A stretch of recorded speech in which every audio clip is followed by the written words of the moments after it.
Milan police don't arrest one 34-years-old Ghanaian man because of say waiting. This man killing ex-girlfriend. Ex-girlfriend, no be real girlfriend, no be new girlfriend. This man get mine, go killing ex-girlfriend. This man where they talk say him name na George Kerima, they talk say na Ghana man. Make na forgive me if I no pronounce am well. This man killing Nigerian girlfriend where her name na Blessing Tunde. They talk say they see this lady for around Green area for Milan district. So they see her for ground for the place. They talk say Blessing, Ashawo people they work for that place. Sex workers, Blessing on the other side. Now they stay. So now there they see this lady, but then they never even know what's in kill her. See as they go do autopsy, now there they see say they strangle this girl, with her braid, her weave on. I never hear this one since that time. As I hear this matter, I don't fear wig go. Wig, woman where they wear wig now, they feel use wig kill you. Now make everybody just go baba low cuts or go plate DD because this one now it don't turn to weapon for men to use. They kill human, no, making a day very careful. They say this man use this thing. They strangle this girl. I can't. Which kind of weave on be this kind of weave on? The weave on get iron. I be get rope for body. Maybe say as they tie the woman neck, now the woman can't die. This thing surprised me. But her best friend, now I come outside, now can't give us this story in total. She talk, say she and her friend they talk. That is around 1 p.m. So they talk for phone. And this girl, two of them they talk well. But after that time, she not come they get to the talk to her friend again. Now there she come the wonders. What don't do this, my friend? Now there she can't go. Novara police station go report this matter. Say e be like say her friend don't miss, so say she no see this girl again. Before they go see, now there they can't see this her friend now for this area where they talk in a green area for where sex workers they stay. And the guy they talk as the matter be, the boyfriend now where they talk say him kill this girl. They say before they in a relationship, all this sweet lovey relationship now they do well. Say in fact the love sweet, but after a year they can't break up. So this one now, the thing don't even pass 1 year with a break up. But say this man go see they call this girl, they beg this girl, say he won't come back. But what thing can cause this breakup? They talk say this boy now over jealous lover. Say any smart in this boy don't vex. If you see this girl with boy, he don't vex. If you see her with man, he don't vex. What do you call it? You where they date a show. This woman go they always there with man. So what do they expect? Now you go see her with man, you go squeeze face, do face. They say now what thing happen? Now make this girl come talk say she know they date again. And all her friends know about this thing. Say, as this man, they even beg this woman to come back safe. Say, she even involved the friends. But as the friends no agree. Now, there, this man can't decide. Say, okay, the only way when go fit cure in broken hearts, this kind of love is strong. Say, the only way when go fit cure this broken heart now for him to kill this in girlfriend.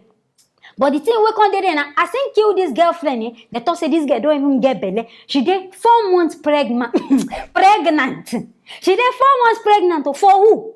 Now, which kind of Ashawo? You know, say Ashawo people, they know you to get belly like that. So when they surprised, if let's say this girl don't even find love, now make her decide say she won't leave this brother. But as she still they do this sex work, now I no can understand. You where you get belly 4 months, you still can't they do a shower work, and they talk say yes. So now the legit work where this girl they do. You leave your country, say na shower work you won't go do. But as it be like this now, they don't come kill you. What do you want to go tell your family? Because I sure say some of all these people, their family know they even know work where they go this abroad country they go do. But this man now, what is that? They go kill him. I be waiting won't do. They won't kill him because all this whole jealousy matter. Boyfriend and girlfriend, any person where they for toxic relationship, leave that relationship, run before they go kill you. Because this one now, they don't come, see, they don't need knife again to kill you. As the matter be, they don't need knife, they don't need gun. Ordinary weapon, even if not synthetic, 2,000 naira, they just need to use a tie you for neck. You don't go, my sister. And some people, they go there inside this relationship, they don't go agree come out. Now make me know they even put, I know they like Puma for love matter. They don't go agree come out, they go sit down there. Like say they don't tie their leg with charm, say, this relationship, now there you go die put. Now, this one where they don't kill now. In fact, this one, he even surprised me because she don't even leave the person. As she knows the person, be say, this kind of man, she don't go feed there with the person. Now, make her decide, okay, I won't leave the person. But as the man can't be, the man don't go kill her. But you won't go marry Ashewo. You suppose don't they used to this kind of thing.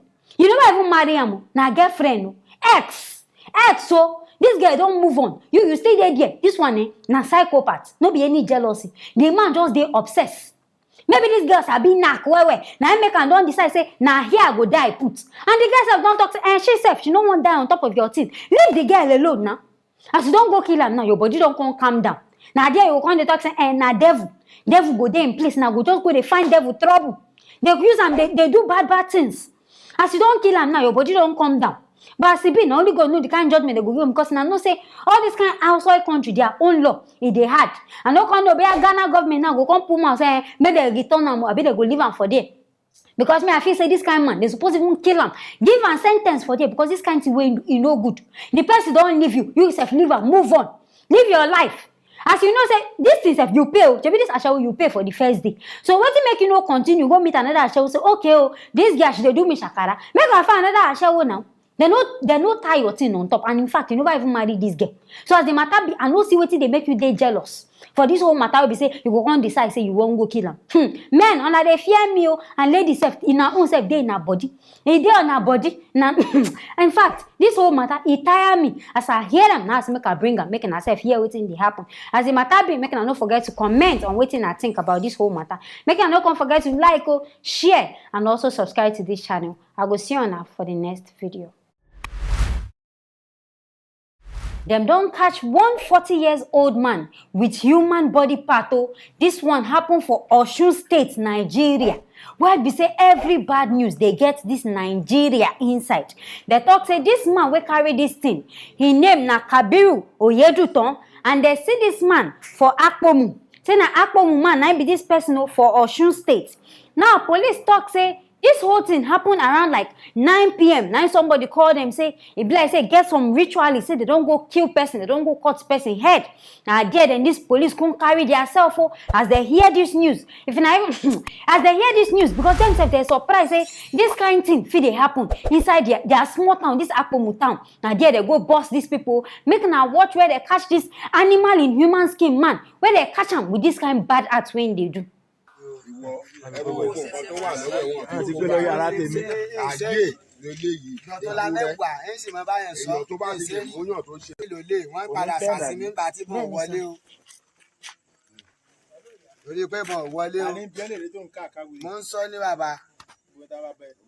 Kí lorúkọ ẹ? Àbírù lorúkọ mi. Ọmọ ilé bo. Ọmọ ilé ayé, ọmọ ilé mọ nínú. Ṣé ní kò yí àbápò? Àkàkòmù. Àwọn olẹ́jọ́ ṣiṣẹ́ tẹ́ ṣe yìí. Àkàkòmù. Àwọn olẹ́jọ́ ṣiṣẹ́ tẹ́ ṣe yìí. Akin náà pé orúkọ rẹ̀ Clọ́nsì, Akin Clọ́nsì náà pé orúkọ rẹ̀. Ibo ìdédé bo lẹ pa sí? Ó mọ̀ gbé wá sọ́dọ̀ mi mà ní o. Ìyàwó rẹ̀ mo pé mo rò kò fẹ́ wá bá sùn lásán lọ́dọ̀ mi ni o. Nínú ilé ọ̀dọ̀ ẹ àbí? Nínú ilé ọ̀dọ̀ mi. Báwo wá lẹ ṣe pa? Mo rò kò fẹ́ wá dò gan ni. Báwo lẹ ṣe pa? Òun náà ló pa nǹkan ẹ̀ fúnra rẹ̀. Èmi Bọ́wọ́ ṣojú ẹ ibẹ̀ ló wà. Nígbà tó dẹ̀ yà tí mo.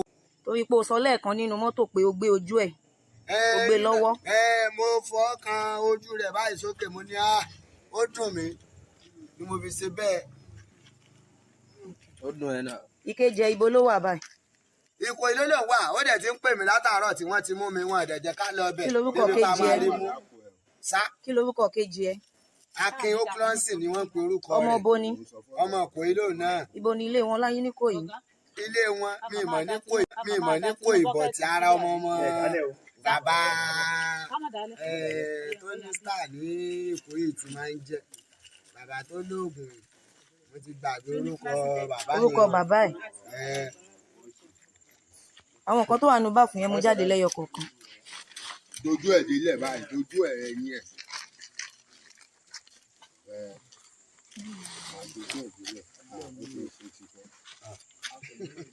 Ṣé torí ìgbà kámú ni o? Ìgbà kámú ni o? Ìgbà kámú ni o? Ìgbélẹ̀ lọ́tọ̀ọ̀tọ̀. Gbogbo tí mo ṣe kódà bó ṣe ń rí lára mi kò sẹ́ni tó lè mọ̀. Ṣùgbọ́n ó ti mú mi ná. Kò sí kí ni mo wá fẹ́ sí. Àwọn wo ló wà nínú kéńbẹ̀ yìí?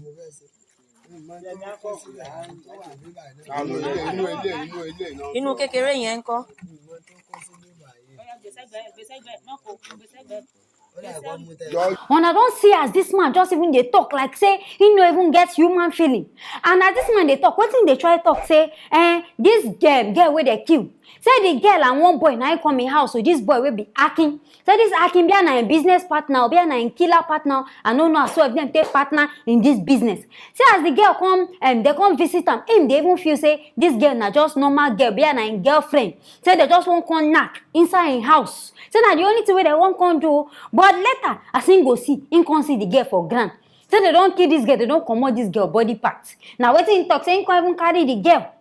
Come say, he pity am. I can't dey surprise. You will be say you be killer.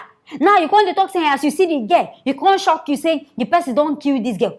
And as police they talk say this girl body parts no even dey complete oh. Say some things don't miss like her eye no even dey there again. Her breast don't come out. Maybe her things self don't even miss. Say the only thing where they see for inside this box and plastic now her head, her wrist and her feet and some other parts. Now, wow, people, they're very cruel. How person go kill him fellow human being and you know, go even feel anything? See, as this man they talk, you go know, say, you know, they even pity this person because they even talk, say, as they don't catch him now, what he won't do? Here, what human being they talk. That's the way kill this person, they carry him like chicken. Like saying a goat meat where you go buy for market. Now, so this man just they bring out this thing. Now, wow, and the man they talk, say, the time where police can't catch him, now in this Aki, that's in partner, don't they call him? But police no can't greet them. May they go catch this Akin boy. Say this Akin na one kind big man, Pekin, and the papa get juju. So I can't be surprised. Why police no carry this what did they even call him? Kabiru. Go find this Akin, may they arrest him.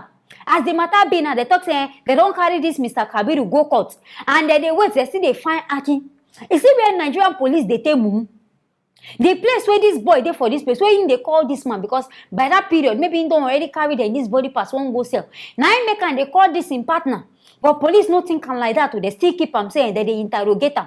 She mean again, I go move, go catch this other person. So that I go get concrete evidence. Now can't even that one and I think say no go don't hear this news. Run come out from that village. Now wow, people just the way people I don't even know as I want to talk this thing. The things where people they do. Human being, you don't go even pity and say, now flesh, now your flesh. This thing will not be talking meat, oh, not be goat meat, human being meat. Now you cut like this. What do you even use and do? See, I think they even carry this thing come out from inside the bath. You know they even fear, you know they even irritate them. If let's say they do this thing since. Because now police don't talk, say they go catch them, the remaining people. That means not be only these two people.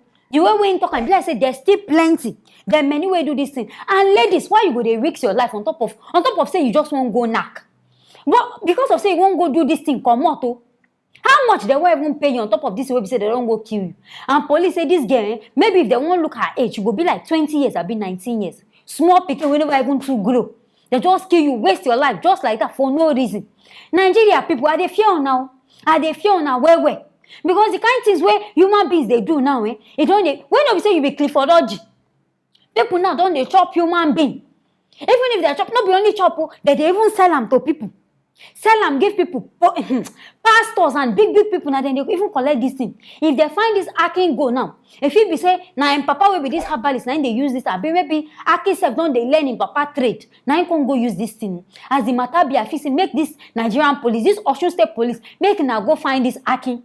Because this one now when I tell they carry this one go court. So now only now one can go collect punishment for something what another person do.